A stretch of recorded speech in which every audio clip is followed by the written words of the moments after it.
Snow White's stepmother was a real murderer. Cinderella's slipper was a torture device.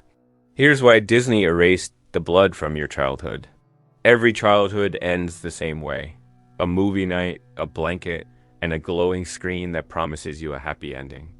You grow up thinking magic is real, that evil is always punished, and that somewhere out there, a prince will save the day. But Disney didn't invent these stories. They inherited them from corpses from court records, from catastrophes so gruesome they were whispered for generations in hushed tones. Your favorite Disney movies weren't fairy tales. They were real crimes. Cinderella didn't just She lost her stepsister's blood, sliced off their toes to fit into a shoe that was never meant for beauty. It was meant to punish. In 17th century Europe, the torture device known as the Cinderella slipper was forged in iron, not glass. Designed to force confessions through agony, it crushed the feet of women accused of witchcraft or disobedience. The brothers Grimm didn't sanitize this detail. The sisters mutilate their own feet to marry into power. But Disney couldn't sell that, so the slipper became glass, delicate and charming, instead of an instrument of pain. And the blood on the floor? Gone. Snow White's story isn't just about jealousy. It's about murder.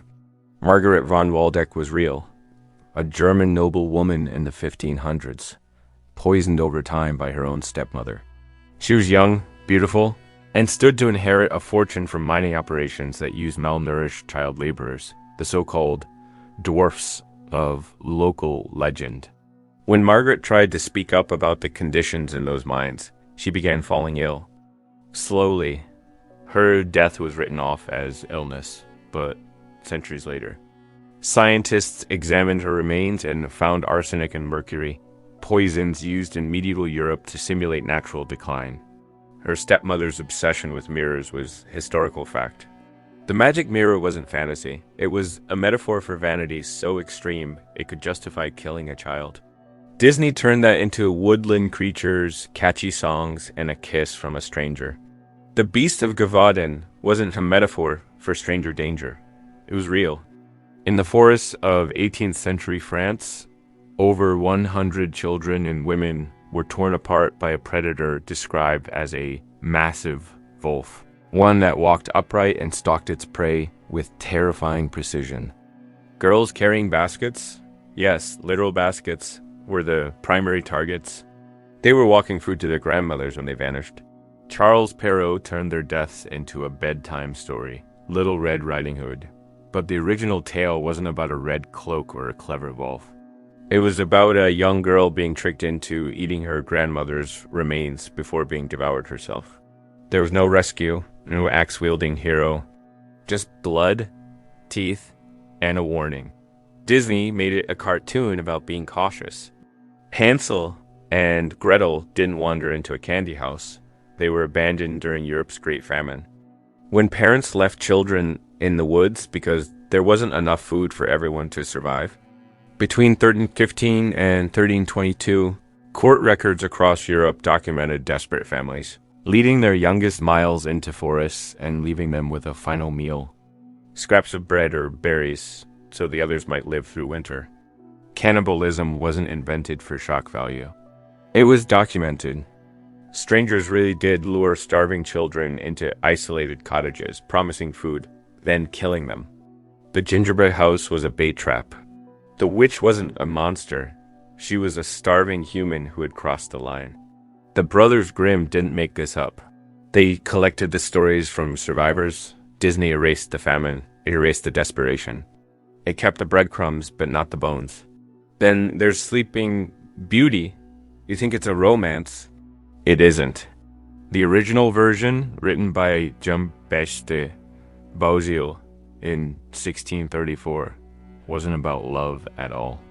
The princess doesn't awaken with a kiss. She's raped while unconscious. She remains asleep through pregnancy, gives birth in her sleep, and only wakes when one of her infants sucks the cursed splinter from her finger. This wasn't fiction. It was a mirror to real crimes. In medieval Europe, unconscious women were routinely assaulted. Court records from convents, hospitals, and noble estates describe women waking up pregnant with no memory of what happened.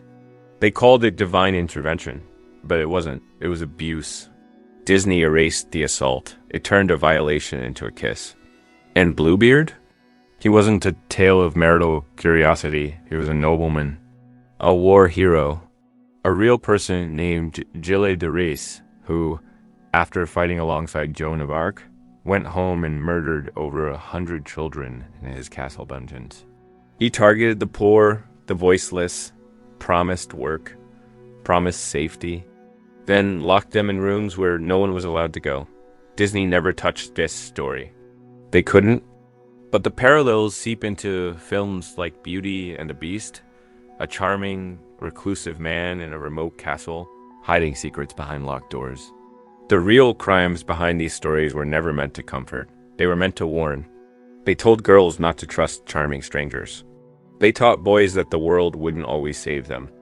They reminded everyone that power, when unchecked, turns monstrous. Disney didn't just adapt stories. It censored history.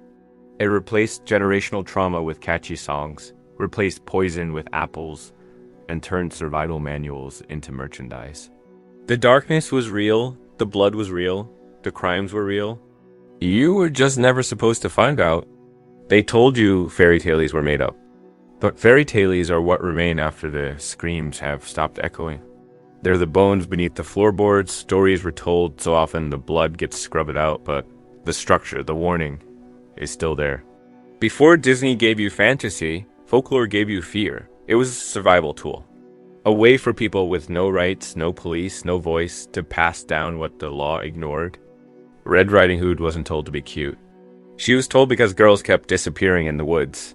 Cinderella wasn't about finding a prince. It was about how women destroyed themselves to survive in systems that hated them. Snow White wasn't kissed. She was claimed. These were never stories of love. They were stories of power. Disney turned them into bedtime stories. But the original tales weren't meant to be told at bedtime. They were meant to be remembered in the dark, when someone's footsteps echoed too closely behind you, when a door in your home locked from the outside, when someone too powerful, too kind, offered you exactly what you needed. The original tales didn't give you comfort. They gave you awareness. There's a reason they started with women. Most of these stories come from mothers, grandmothers, widows, women who had seen what the world did to girls like them. And what do they write? Warnings. Tales of betrayal, seduction, hunger. Predators who wore human skin. They weren't writing fables. They were writing autopsies. But somewhere along the way, the corporations came. And they knew you can't sell trauma. You can't turn a murder trial into a plush toy. So they rewrote the stories.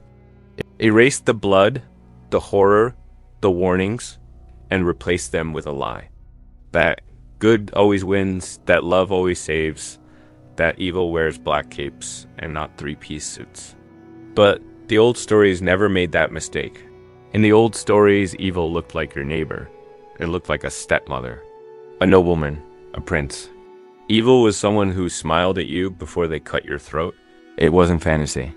It was real life in metaphor, dressed just slightly strange so you'd recognize it the next time it showed up on your doorstep.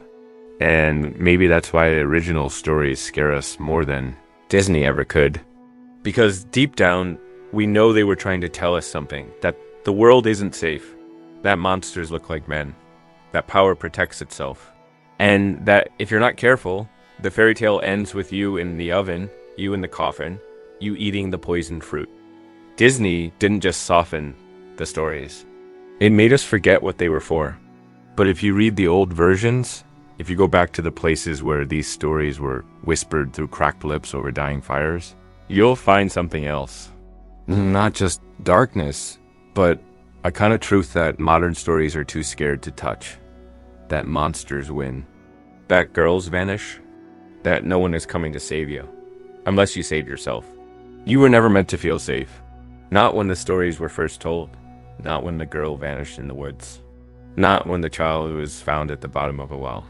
Safety was a privilege no one had, so they didn't write happily ever afters. They wrote reminders of what happens when you stop paying attention.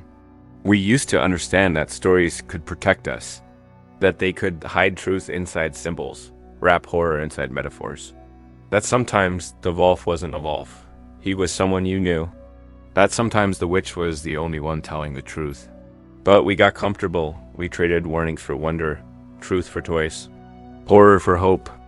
And in doing so, we didn't just lose the story. We lost the armor it gave us. Disney didn't just give us new endings. It gave us amnesia. It taught us that villains are ugly, obvious, cartoonish. But the worst monsters aren't animated. They don't announce themselves. They don't wear horns or laugh maniacally. They wear uniforms, suits, smiles. They shake your hand. They sign autographs. They make promises. And while you're busy looking for a dragon, they're already in your home. That's what the old stories knew. That evil doesn't look like a monster. It looks like a man with power, and a plan, and a contract, and a castle full of secrets. The question isn't whether Disney lied to you.